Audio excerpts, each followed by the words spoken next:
Talk human to me. Talk human to me. Talk human Talk to me. human to me. Talk human to me. Talk human to me. Welcome to the Talk Human to Me podcast, where entrepreneurs open up to questions beyond their ideas and ventures. Who are they really? And why do they do what they do? Discover for people. I would say the point is for people to discover their own happiness. What's up, beautiful humans? It's Jeff Xiao here, your Talk Human to Me host.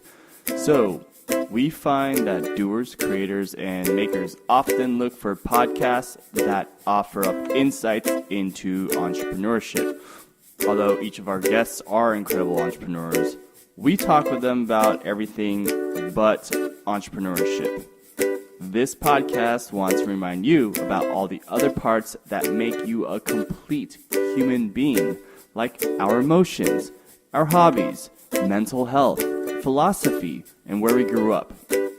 And most entrepreneurs and colleagues know Wayne Sutton as a serial entrepreneur and strong advocate for diverse representation and access in technology as the co-founder of Change Catalyst and Tech Inclusion. He has over 30 recognitions and awards spanning from South by Southwest to TechCrunch. However, all that went out the window, and we just talked with Wayne, the human. And Wayne, the human, thinks about things like our process of perception, imagination, and choice, and how ultimately the point is to discover our own happiness. So if you are an entrepreneur, doer, maker, or creator looking to balance out your life, listen in as Wayne sits down to talk human to me. All right, we're on air. This is super, super dope. I am excited to have in the room with me right now Wayne, and we've known each other for quite some time, maybe 4 years, right? Just because we kind of hung out in the same shared space. You were running some really cool programs here, and this was actually we literally talked about having you join us here less than a week ago, I think. Yes. And you're like, I'm down, let's do it. So I was like, yes, this is awesome. So I'm really excited. I'm really, really appreciative of you being here today. So yeah, welcome, Wayne. Thank you so much. Thanks, Jeff. Thanks for having me. Yeah. So as all the listeners know, we start every episode with the exact same questions. And that is, what about humans strikes you the most? What about humans strikes me the most? I would say that it's the uniqueness of humans and the variety of compassion and ability that we have that generally makes us different, but also gives us hope.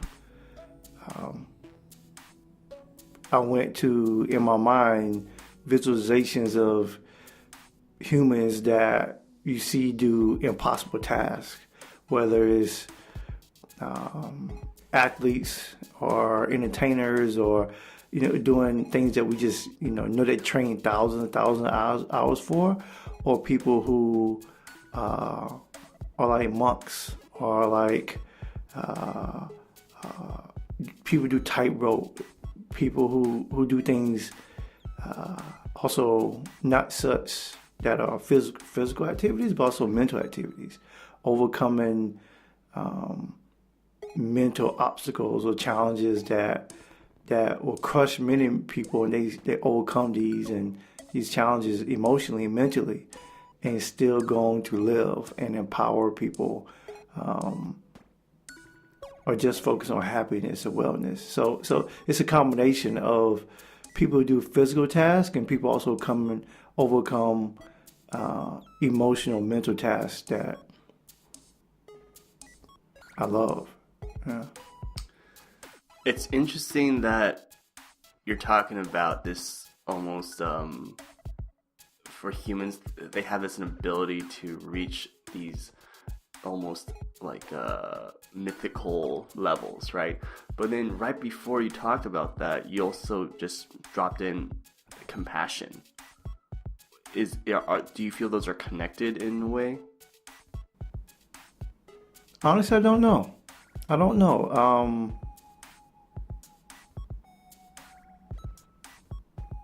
I don't know because I've seen people who are so driven, and I've been this way myself, like driven to complete a task or get to a certain level or reach this goal, and they're just driven, but could have less compassion, less empathy for others, right? They could be so driven and like, I'm going to get this goal, complete this task, I'm going to train, or I want to overcome this obstacle. But then someone else comes along is like, who admire them or look up to them or wants to do the same thing, and they can have zero compassion for anyone else. We're like, do it this way, or you just have to do it this way, or you're doing it wrong, or you can't do it. And not understanding all the other, what could be other emotional, physical obstacles that another person could have to overcome to reach the same goals. And so I think ideally my mind would love for those two items to be connected, but it goes back to the first point about uniqueness of humans and individuals. You and I could be driven about let's say we want to do 100 podcasts in 30 days. And you and I could be like driven, we want to make that happen, but could have compassion or no compassion for someone who wants to do 200 podcasts in 30 days. We don't care. So I think, there's some, it's just how we're individual, how one could have compassion, one could not have compassion. And then also with that, understanding that it's that individual's choice. It could be right, it could be wrong. But it's that individual's choice to say, I want to have compassion for someone else who wants to complete 300 podcasts or 200 podcasts in 30 days. And it's up to us not to judge. Like, okay, good luck. I love that you brought up choice at the end and how you connected choice to these decisions that people make, and how they make decisions or the type of decisions they usually end up making. And that actually just made me think about, like, man, is choice really fully controlled by the individual? How much control do we actually have over choice, right? And it made me think about privilege. It made me think about people's backgrounds. It made me think about even just the emotional construct. Like, how is this person's ego and emotional intelligence constructed from when they were a kid, right? When it's molded over like a decade, 2 decades, can it ever be changed within a year? Or does it take the equals amount of time to reshape it to be something else? So if someone becomes a very aggressive, maybe close to violent in achieving and like actualizing something, right? How does, like, what do you think about, or I'm sure you see that, do you ever experience like those type of dynamics growing up? Did you experience that? Obviously, I think we experienced a lot in work, right? Yeah. So a couple thoughts on that. One, I think choice is, let me start over, because and we can keep this part, because I'm working on trying not to say think, right? It's one of like think and I believe, those two sayings, like we try to work on not implementing in our conversation. We want to be just not all knowing, but just want to be confident in knowing what we're about to say, right? So, well, why is that actually? I believe it's a society construct that we are implementing from a behavior of assuming someone is not confident in knowing what they're saying. Therefore, by saying I think or I believe, it could actually create doubt in the other person is saying to assume that this person is not confident or knowledgeable about what they're about to say. Or it can create doubt in the person who actually saying I think, I believe, because they're unsure. So then it can create this emotional kind of, they said I think, I believe, so do they really know what they're talking about? So it's one of the things where I'm trying to work on it, right? Which goes back to the point about choice.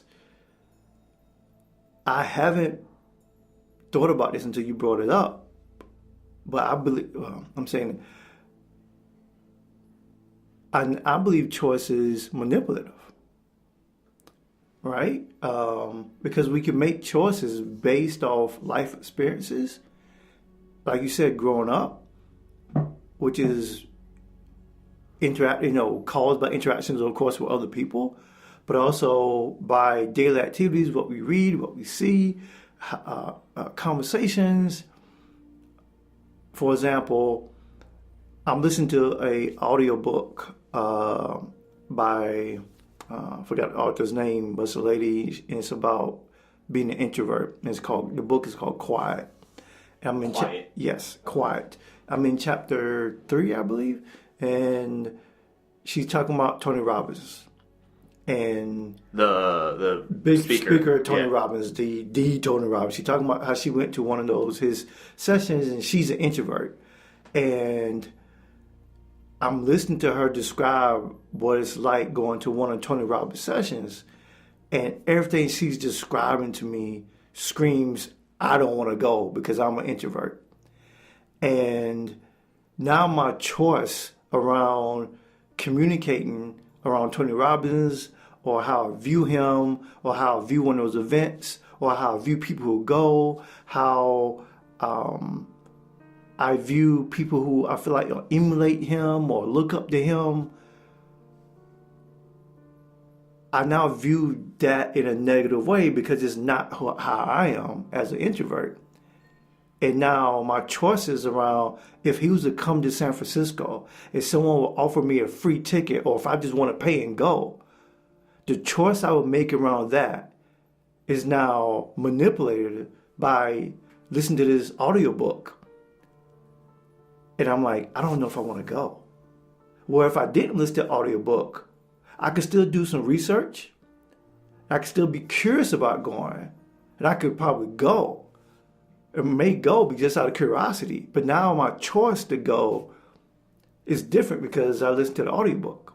So choices, decisions we make can be manipulated by TV shows, conversations, what we read, who we interact with. And so it's going to the second part of your question about emotional intelligence and behavior change, and can we change over time based on our grown up experiences or our day-to-day interactions? Yes.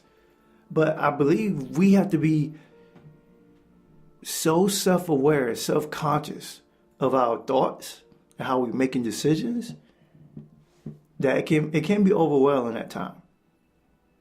And more directly, yes, like for example, I grew up in North Carolina, grew up in the South, small community, small town, like literally my population was like 200. That's a small town. Yeah, it's in the country. Everyone knows each other. Yes, and then the next little town over is like 20,000, right? But still super small, right? Teachie and Wallace is where I grew up in North Carolina. And I grew up farming, grew up racing go-karts, racing cars, trying to be active in sports. Wasn't really good at sports, but that's what you do in the South. And my father did a lot with cars and engines, and he was a truck driver, he was an engineer, auto mechanic.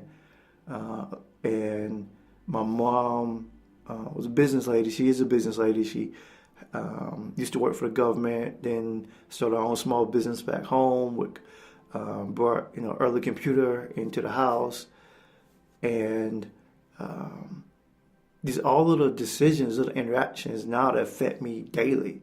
But it also there's these level of expectations my parents, I feel like parents put on me, like parents put on all children. You want to grow up, be this, you want to make them happy. And it's taken most of my adult life to realize, wow, some of my decisions I was making was trying to please them or still live up to some of those expectations.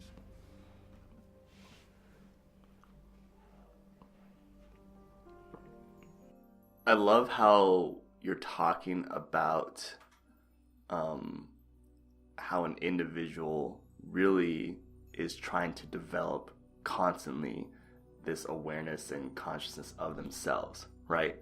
And it's also reminding me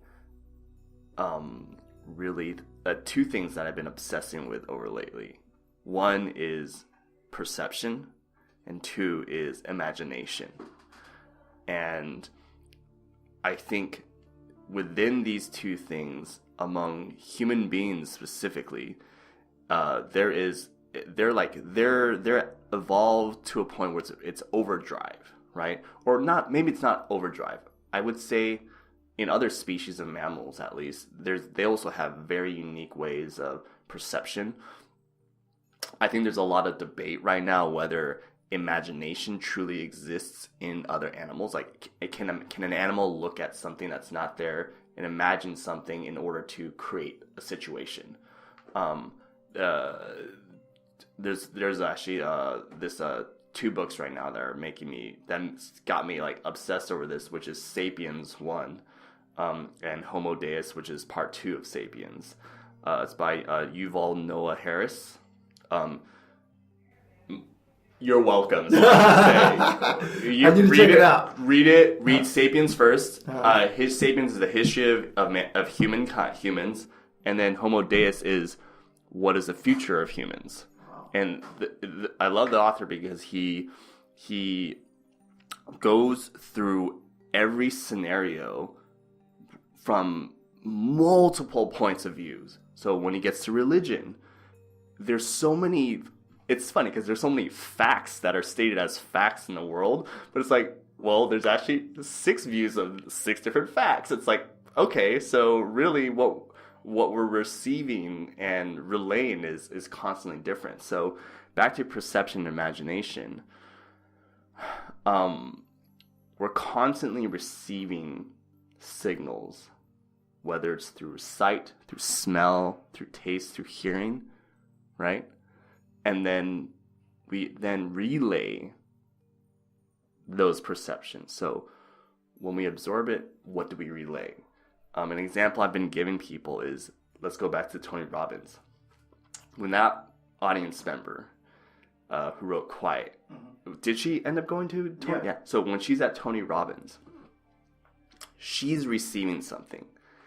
And to the broad perspective, it looks like everyone is receiving and relaying the same thing because they might all applause at the same time. But I bet if we actually surveyed everyone, start with one specific question: did you receive it this way? Interpret it. There might be 50% perceived it one way, 50% perceived it another way, and then if we ask it a more specific question and keep going, I bet the entire crowd would have complete, actual, different perception of what happened. Yes. Right? And I think that is in conjunction with imagination as well. So then, once you've gone through this process of your human brain perceiving something, now we have this other thing that's insane within humans, which is imagination. We then imagine, what the hell are we going to do next, right? So it's interesting, like where you grew up, you had the way that you've been perceiving things. Was it South or North Carolina? I'm sorry? Oh, it was North. North Carolina. I don't claim South Carolina. North Carolina. North Carolina just as bad right now. I don't claim North Carolina. South Carolina. What's the town called again? Teachey. Teachey. Teachey. Yes. Right, so Teachey, North Carolina, Yes. right?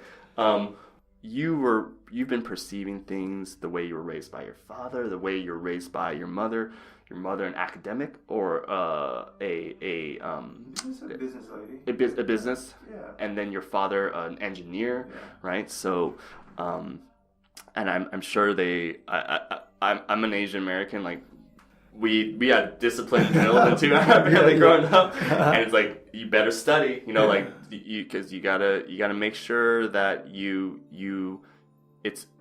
it's know and learn, constantly know and learn. I think that's one of the best lessons I've learned in life, is to constantly learn, right?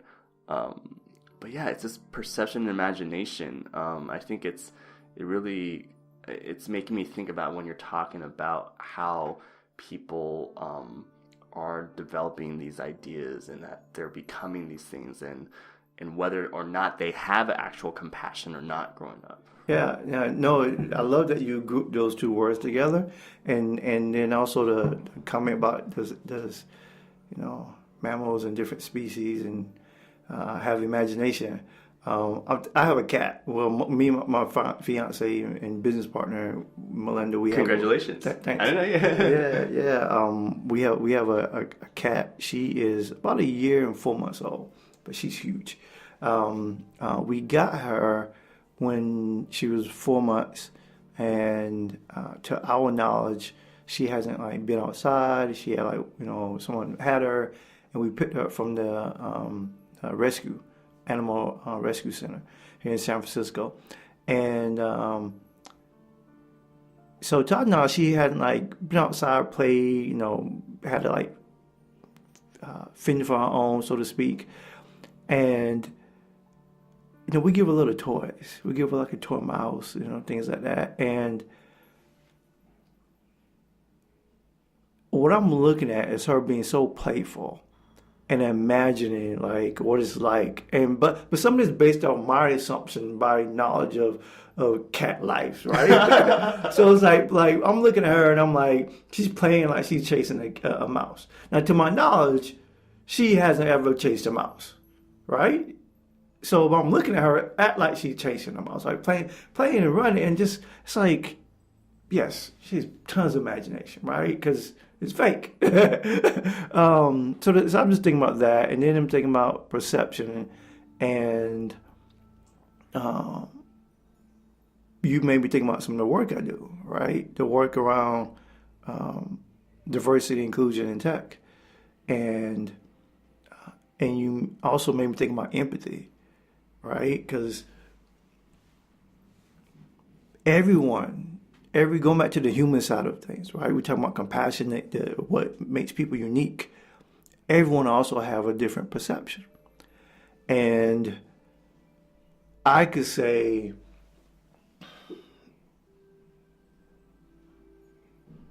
this company, we can name any company, every startup, say this company is very inclusive. This company cares about all people, races, genders. This company is solving a big problem. This company is doing good for the world. I can say that. That's based on my perception of the company. And it's also based on what I read about the company online. And it could be based on people I know who work at the company. And it's based on the stories that the people who I know work at the company have told me about the company. And it's based on what other people I've had conversations about the company. So now in my mind, I've developed this perception about this company. I developed this imagination about the company, about the culture, what it's like there, what problem they're solving, how good they're doing for the world. And then I go read the story about the CEO doing something good or do something bad. And I develop a different perception and imagination about the company. I imagine that the CEO, this is how he or she speaks at all hands meeting. This is how I imagine how someone reporting to HR. This is how I imagine about the product team, the engineering team, the design team, how they make decisions around building a product. All this is my unique perspective about the company. My imagination, how I assume that behavior and culture and conversation is about, about women engineers, women product managers or executive, how they have affinity groups or employee research groups, how they this is a great company to work for. And all it could take is one bad story to come out, and my perception is changed or manipulated. And then now I have a choice. If I've been telling people this is a great company, I have a choice now to be like, oh, it's not so great, or it's still great, or that was a one-off. And then if I'm having a dialogue, say, Jeff, we're talking about the company. You think the company's good, and I think the company's bad now based on this one article. We are now debating about some facts that we know, some facts we don't know, and an assumption and a perception that we know about the company. Now, who's right? Being that neither one's really have worked at the company, but we all have our unique perspectives about the company, and our facts that we know about the company, and our individual stories know about the company, and our imagination about the company. Who's right? That seems like one of the most dangerous cocktails. Oh man, you just got me thinking. My mind's spinning about that dynamic, and I love that that last piece of the tripod, choice, right? First perception, then imagination, then choice, right? And what scares the living shit out of me, especially over this last year since November, is that last piece. Right? It's not the piece itself. When you started talking, I was thinking like, am I afraid of choice? Or am I afraid of how humans have decided to define and interpret choice, which is so binary? Mm-hmm. Because like you just said, like, do I believe it or do I not believe it? There isn't a spectrum anymore. I feel like spectrums just don't exist anymore. They should, right?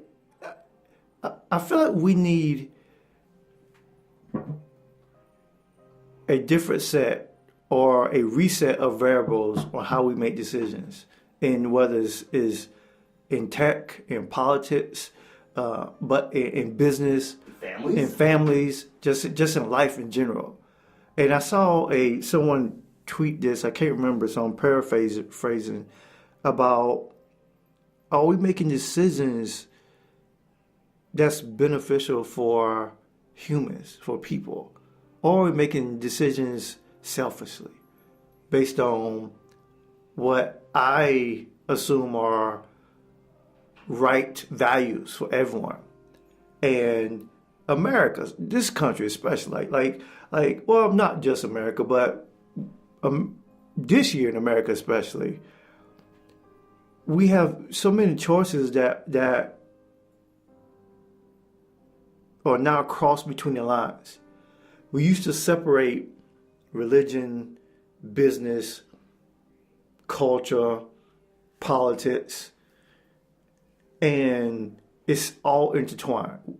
And because of the foundation, quote unquote, of America, how it was set up, we want to separate church and state, or religion and nonprofits, and the politics in the White House and the government, federal government, the city, local, state. We just want to separate it all. But it's not. These are my beliefs separate from the company I work for, and I was a representative, but these are my individual beliefs.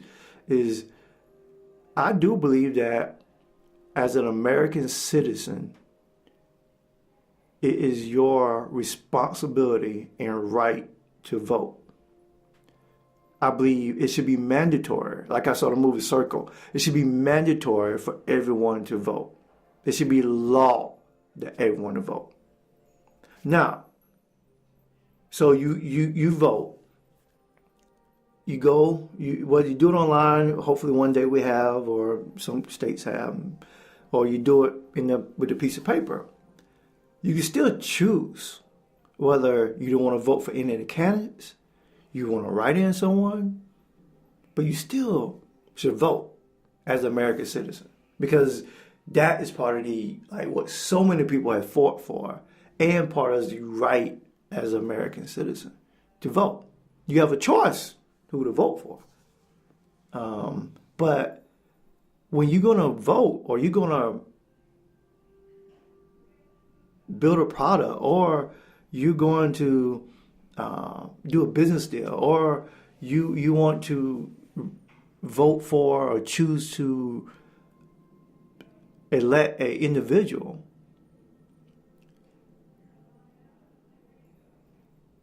I would love the humans and people we could take a step back and say, I'm voting for this person because they're going to do what's best for all people.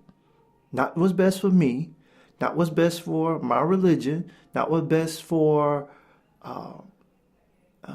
my race or my gender, but best for all people. And that's, I think, is extremely difficult for a lot of people.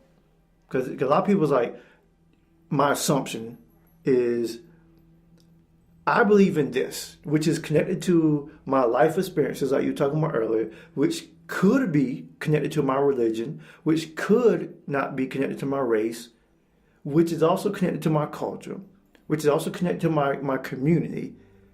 And I believe this person is going to represent me, my family, my opportunity to create wealth, and I'm going to vote for that person because they represent me. So how can we go from I'm making a choice to elect people or do an action to represent me to I'm going to choose to vote or work with people or do business that represents we, the greater good as people. And then look at all people and not just my individuality or my family or my connected common interest people.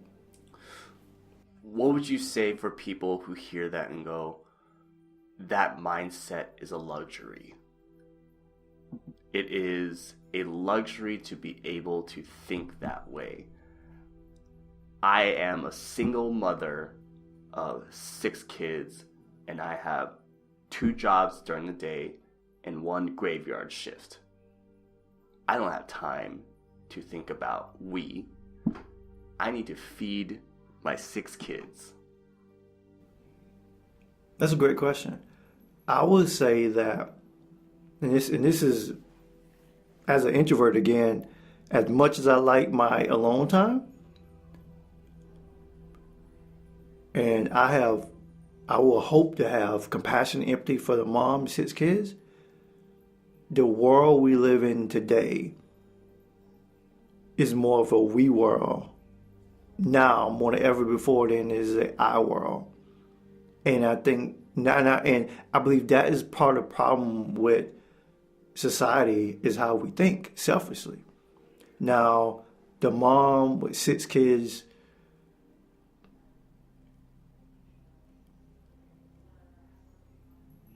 of course, has to outline what priorities are number one, whether it's generate wealth, food, roof over the head. Like, you know the saying in the country, roof over your head, clothes on your back, right? You got to take care of the Maslow's hierarchy.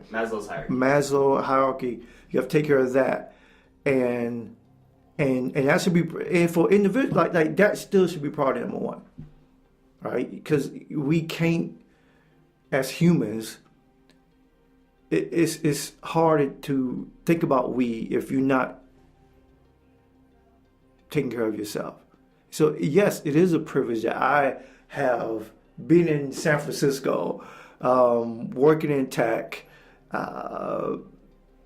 doing this podcast, talking about life experiences, been an opportunity to travel, and want to have a mindset of we.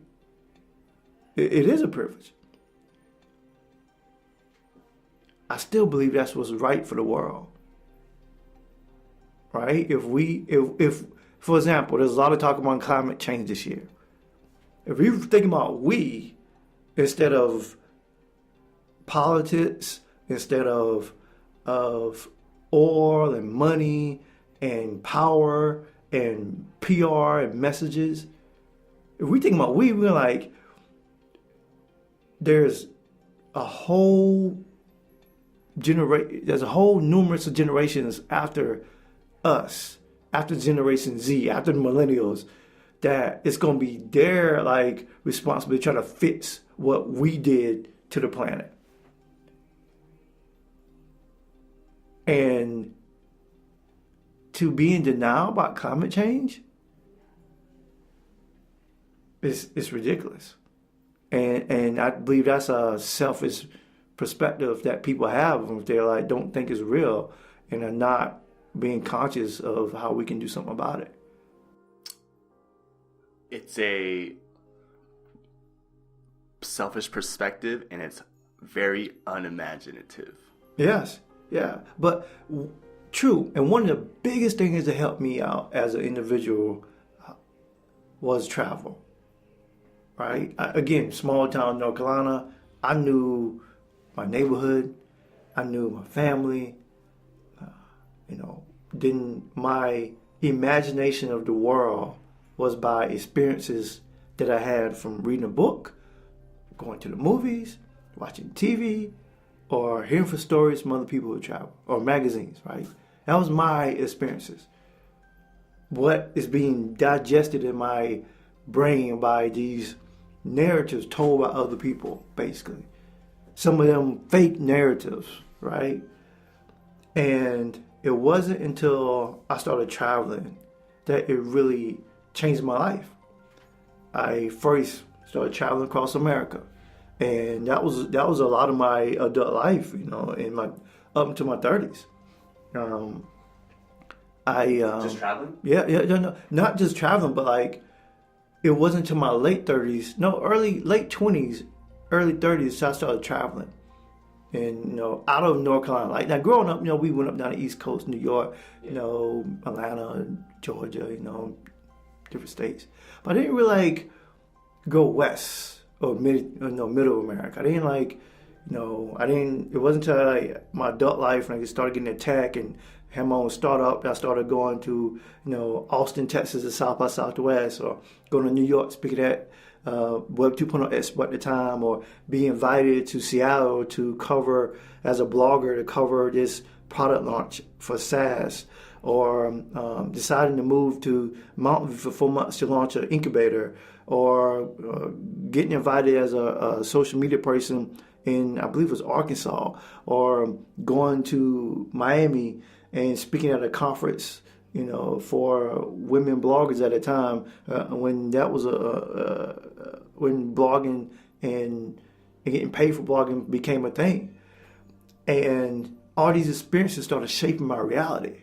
It started shaping my perspective, my imagination, like what different cities, communities, towns, people, how we're different, how we are the same, how my world and my perspective and perception of life is manipulated and controlled also by my location. And then when I started traveling, it was like, oh, and I can also have different empathy and compassion for people who live in Miami. And that's all. And the Miami world is totally different than teaching North Carolina. And then they have different values. They have different imagination. They have different culture, different views on art, on business, different language. And that's all right to them. It's all meaningful to them. And as someone with a southern accent, when I was traveling, it's I also get there's a perception and imagination that goes through someone's mind that I'm from the South. I could be intelligent or I'm not as intelligent. It's because I have a southern slang, a slur. And then I have to be conscious to know or see that when someone's actually judging me on that or viewing me that way. But all this travel is one of the best things I could ever do. And then a couple years later, I went my first trip outside of the country. I went to Morocco. And since then, I've been in Morocco. I've been in Jamaica. I've been in Puerto Rico, which is still the United States. I've been to Paris. Been to Rome. This year I'm going to London. I'm going to Australia. I have goals. I want to go to Nigeria this year. I'm not sure if I'm going to make it. Some of it's tech, work related. Some of it's because I want to go and want to see the world. If you want to go to Taipei, let me know. Okay. All right. But of course, I want to go to Turkey. I want to go to Egypt. I want to go to Israel. I want to go to China. I want to go to Russia. I want to go to Japan. I want to go to Alaska. I want to Hawaii. I want to see the world. Indonesia. I want to see the world. And you learn so much And here's an example around perception and imagination. Hopefully I don't sound biased or sexist, but my father had a motorcycle. I grew up riding a motorcycle. I love motorcycles. What kind? He had a Honda, can't remember, Honda 750, like a cruiser. And then in my early adult life, I had a Yamaha Virago. It looked like a Harley. Damn, badass. And then out in San Francisco, a entrepreneur investor friend of mine, he had a Ducati Monster sitting in a garage on Treasure Island, and it was cutting dust. And he was like, "You want to ride it?" I was like, "Yes." I kept it about a year, loved it. And I gave it back to him because somebody stole it. And I was like, "Okay, it's time to get." I got it back, and I'm like, "Okay, take your bike back." I was gonna say, did your fiance say like you are not riding a bike? No, my fiance, she loves it. Nice. When we met, I think they helped me with. Okay. But when we met, I had a motorcycle. I gave it back, but now she's actually looking to get her motorcycle license now. And we looking at to get a new bike, purchase one together. So looking to get a Honda Bonneville. Is a Honda Triumph, a Honda Triumph Bonneville. So looking at one of those. So she can get a license. I already have my license, so we can ride and things like that. But back to the perception, imagination. We went to Rome, and we also we went to Morocco. And in Morocco, everybody's riding scooters. Women, kids, men, everybody's riding scooters, mopeds, there's 2 wheels. And then we go to Rome, and I see immediately, it's like light drizzle rain. We're in a taxi going to the hotel. Light drizzle rain. I see a woman and her daughter, or assuming it could be a daughter, it could be a friend, partner, wife, spouse, on a big like motorcycle scooter, and they're riding like it's nothing. And then I'm looking around, I see more women on scooters and motorcycles. Like I would say 10x the amount that I would see in San Francisco or almost any other city in America. And I'm like, I'm happy. I'm like, oh, there's women riding motorcycles. It's like me and my fiance Melinda, we ride scooters right now in San Francisco, and she get asked a lot, like, "Oh, is it safe to ride a scooter?" And my assumption and what I've experienced is that a lot of married guys from my conversations have said that, oh, wife is like, oh, get rid of motorcycles. Like it's a culture thing, right? Like me, like women don't ride motorcycles or they're dangerous or don't do it, right? And I'm like, in Rome, everybody's riding. It's a society thing. It's a culture thing. Like it's like it's what you do. You grow up, you ride a motorcycle. Kind of go back to what you're saying about life experiences growing up. You grow up, you ride a scooter. Doesn't matter. Matter what gender. Doesn't matter. Just ride. But in so many parts of America, it's just in a mindset. Oh, they're dangerous. They're not safe. Yeah. So is walking.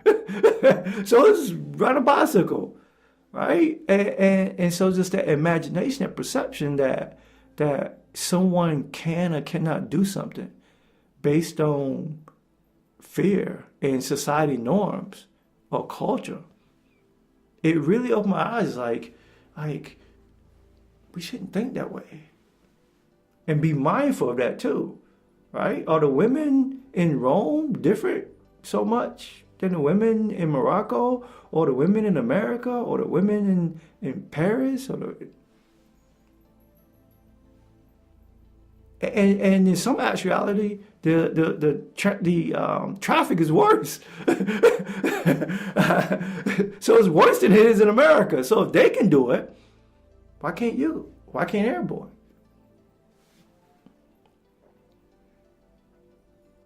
It's making me think there's actually a intermediary before you make choices, right? In order to make that choice, because for you, now that you traveled the world, you're describing essentially like a veil taken off of so many things that were already like went through your little processor of perception and imagination, and before you made certain choices, but now that you've received even more perception, you're able to imagine more things. Certain veils have been lifted, and you're actually making a different choice now, right? And you're just talking about how it's actually interesting, because when you brought up how travel will make people more have more empathy and compassion, it makes me think it's because it's all the veils that have been taken off, right? I think one of the big things right now, especially in the U.S., is just racial dynamics, right? Actually, not just racial dynamics, any identity dynamics. It's just intense right now. I think, again, because of what you hear, what you see, what you're perceiving and imagining, especially really, really driven by, I would say, at least American media. I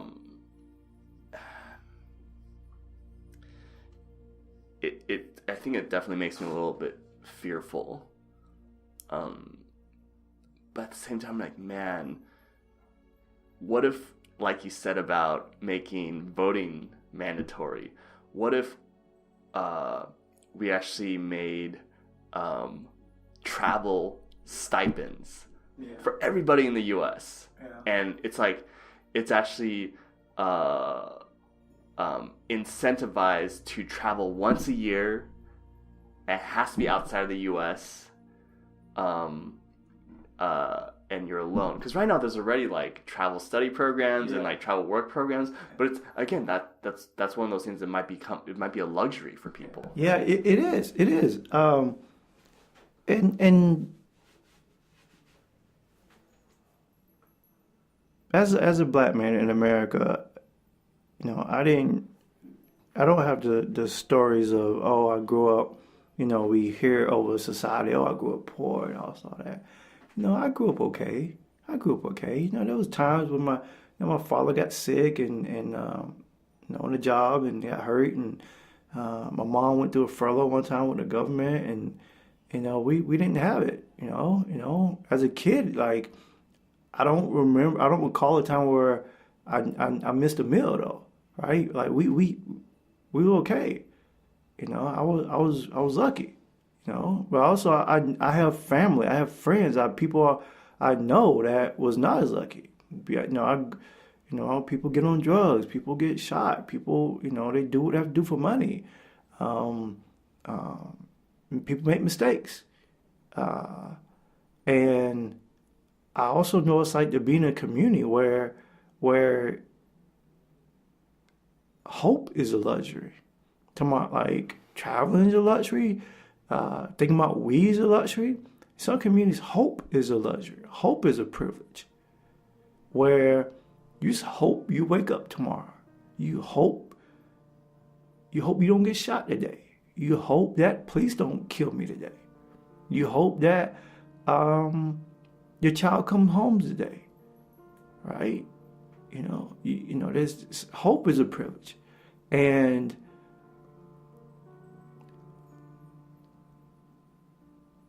It is very, very difficult for a lot of people to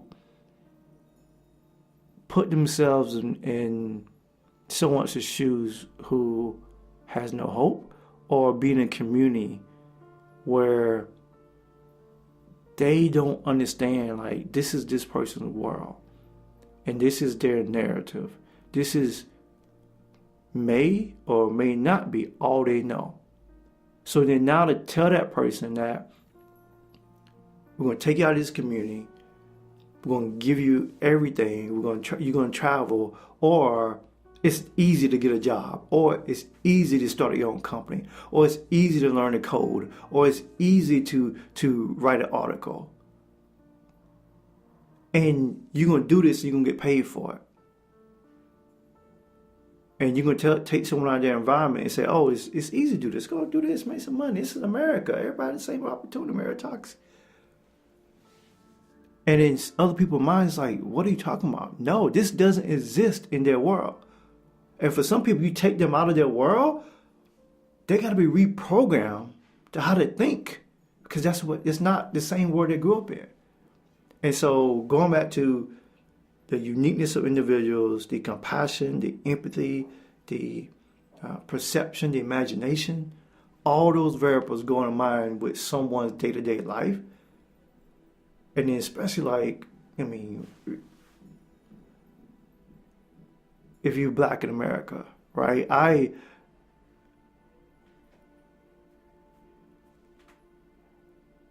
made a comment in one of our team meetings, like, I don't always want to talk about race. I don't always want to talk about diversity, inclusion, tech. At the same time, I think about, like, why am I, quote unquote, programmed or unprogrammed to see race, to see gender, to see sex, to see color? And then I think about, well, from the American history as I was told, that's how it was taught to me. From the perception I have is like, okay, there was Indians, American Indians, Native Americans, and then there was the British, Columbians, then there was slaves, then there was a Civil War, then supposed to be equal opportunity for everybody, then there's civil rights. So from my narrative that I have, from my perspective and imagination of growing up being black in America, is a constant fight for land and equality or equal rights based on power, money, wealth, and race and gender. And it is disdained into the foundation of this country and in business and in life. And I would love to just see everyone as human. I would love to communicate with everyone as a human being. I love to not see another person. I see their eyes and like, you're a good person, I'm a good person, we people, I care about you, you care about me. I would love to do that. But it's just not the world we live in. And being black, I know it's like to experience the good and the bad. And also, at times, see the I see and feel what the future looks like. Right? I mean, we know the data, we know the numbers, the population is changing, the world has changed. And the world is going to be more diverse. It already is. And I'm not happy about that from like, oh, it's going to like make other people feel bad or now you won't be the majority. No, that's selfish. That's vindictive. No, I'm happy about it and hopeful because I hope people start making better decisions for everyone and back to the we. For all people and not just based on one majority color of skin. I feel like that was a long rant. No, that was tremendous. I think that really not just kind of tied together everything we're talking about right now, again, around perception, imagination, and choice, and at the foundation of empathy and compassion and how those are actually created. But I think that's all actually encapsulated by what we're talking about, which is reality and the reality of dynamics of race, dynamics of gender, dynamics of sexual orientation, of different cultures, history, how all that was perceived, imagined, and then choices made around all of that. just as you were going through the history of the U.S., like just kind of like, again very quickly, I was like, oh, it's actually really common. Like, oh, the Chinese people that came in the early 1800s, that they were, quote, workers on the. I was like, no, they were more or less like enslaved and like pretty much chained up, and then they were there's again, that's perception, but like those are the realities. Those are the dark realities, and yeah, and again, if those facts that we know, they're facts, and that wasn't our history, and if it didn't affect us today at all, it'd be different. Right? We look at America right now, based on what I know, my facts, my reality, is that our federal government is in the state it is right now so much because the hatred for the previous president, President Obama, but mostly because of the color of his skin. Not because he was a bad person, not because he thought about we, not because he actually tried to help people, because he tried to listen. Or was he perfect? No, nobody is. But majority of the hatred is because of the color of his skin. And that's just a fact of history and day-to-day life. And then we get into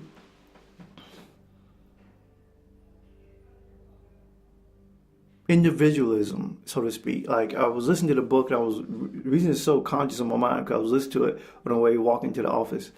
And the book was talking so much about how... We're talking about quiet again? Yeah, quiet. Thank you. Was talking about how we want to teach people how to sell. We want to teach people how to be energetic and how to be happy and talk your hands and smile and all that, and value this like perception of what success looks like.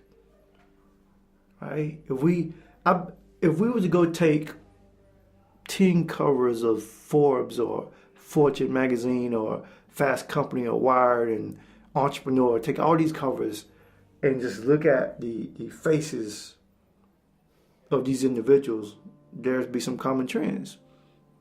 95 or 8% would be white men. They all be smiling or happy or this projection level of confidence and success. So Attractiveness. They look good, look fit, So that is all being digested by us who admire these individuals or who wants that same level of success. And so if we want to emulate that or get to that same level of success, we gotta be like them. We gotta smile. We gotta be likable. We gotta be energetic. We gotta be all these things. We gotta read these certain books, and it's creating this narrative like we gotta act like this. We gotta behave like this. But what if we don't want to? Right? And then we know that people do business who they like, know, and trust, right? It's like, oh, I have to like this person to spend time with them. I have to, it's not going to work out, right? I have to like this person, and it's hard to like and respect people who we judge based on our outward differences. Right? I mean, when you are a president, we can go by what you say and how you act, by what we see, because you're so much in the public limelight. But from other situations is now what we see on Twitter, what we see on Instagram, on Facebook, on Snapchat. Then it's the one-on-one. Like Jeff, you and I, we've known of each other for 4 or 5 years. We have had on and off interactions, and I think more this year because now we're in the same building. And then previous year, like back 2011 or 12, then I don't remember a lot of those, but no, we had them. But then there was a certain camaraderie, like nice person, cool guy, have a conversation. Then they Chris said, "Oh yeah, love to do a podcast, right?" But if there was this like interaction, it was like, "Oh, he didn't make me feel well." I'm like, "No, let's not do this," or I get to it, or we do it later, you know. So it's like this individuality that we have as people and choices about how we make people feel just because we're alike or different, right? That we just have to like be mindful of. And at the same time, it just may sound crazy or not, but as Chappelle would say, don't dismiss yourself. Crazy. It can be challenging itself to create a level of self-awareness, to be mindful of how you think, how you act, how you treat people. What are you thinking about? You know, we're talking about the 5 whys. Like, for example, why am I reading a book about introverts? Why do I talk about race? Why am I, why do I view travel as important? Why do I say that it could be challenging to create a process of self-awareness? Like there's whys with all of that. And I can I have an answer for all those whys, but it can also be challenging to just be like, I constantly question myself. Or do other people, or you can go years without thinking about why and just go. You be like, this is the norm. I wake up, I go to work, I get a job, I do this, I do that, and not question the why. And this is my own biased statement, but I view people who don't question the why kind of like almost like programmed robots, right? I think about WALL-E, the Disney movie, where people they're just doing this because. Actually, I feel like that's a good example. I just thought about that as a good example. Leave it to Pixar. yeah, right. WALL-E is like and I haven't seen that movie in a long time. I need to rewatch it. But in WALL-E, there was this ownership in space. This was their day to day. They were wake up, they go drink, they're in the pods, they have just living on this ship, and never question the why. Or the why was told to them because Earth is inhabitable. Never question it. It was like, oh, okay. The captain says this is what we should do. We're living good. We're happy. We don't need to change. And then once the captain found out that he was actually manipulated by the robot, the AI. The illusion from the AI, right? Because they killed all the other captains that died. Now we have a recap of Pixar and of WALL-E, but now because we have the illusion of that Earth is not inhabitable, and the AI was wanting to keep everybody the ship in space. People didn't stop questioning the why. I think that's so dangerous. And you just saw what happened. It was so dangerous. So we can't be just people on the ship. We have to question the why. We have to be curious. We also can't just rely on machines and robots and tech and phones, iPhones, smartphones, just to do everything for us. We have to like podcasts, be human, right? We have to be curious. I am so bummed because we're actually about to wrap up and I want to do part 2 so bad with you, man. Man, I am so grateful to have been having these conversations with you and just ending this podcast with this episode, at least with that last statement about keep asking why, right? Because we've established our perception, our imagination, our choice, and the veil that happens right in between, right before choice. But in order to create that, hit my mic.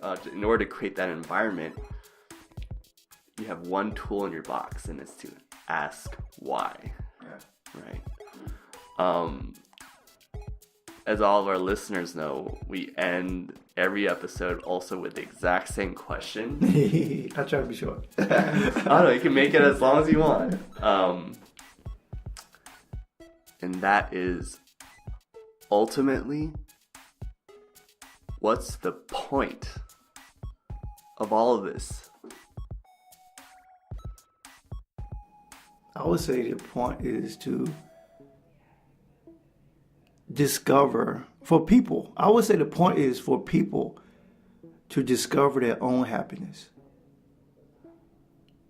Right? Not what society thinks is happy, not what society thinks is success, not what your family, your peers, your coworkers, partner thinks make you feel good or you trying to please them. Discover your own happiness. And the rest will fall in place. Okay, gang, that's this episode with Wayne. Thanks again for all of your support. As always, you can get Wayne Sutton's episode for download on my site, on iTunes, on Stitcher, or Google Play, or TuneIn Radio.